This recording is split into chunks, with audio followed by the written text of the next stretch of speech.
tên ngô và băng pilun xian xin thu bay băng pomun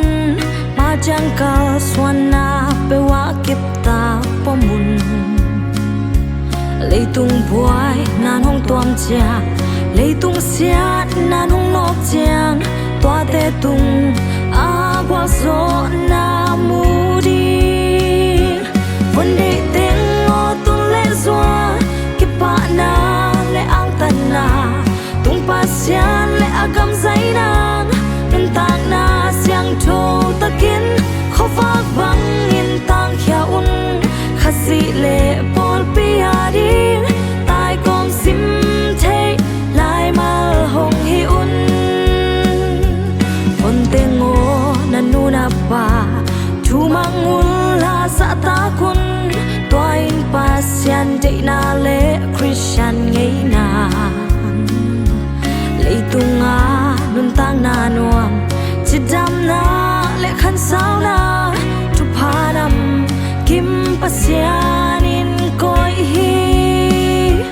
vấn đề tên ngô tung lệ xóa kip pa na lệ ang tan na tung pa xian lệ agam say nang nun tang na xiang thô ta kiến khó vác băng in tang khia un khát dị lệ bol pia đi tai com sim thế lại mà hồng hi un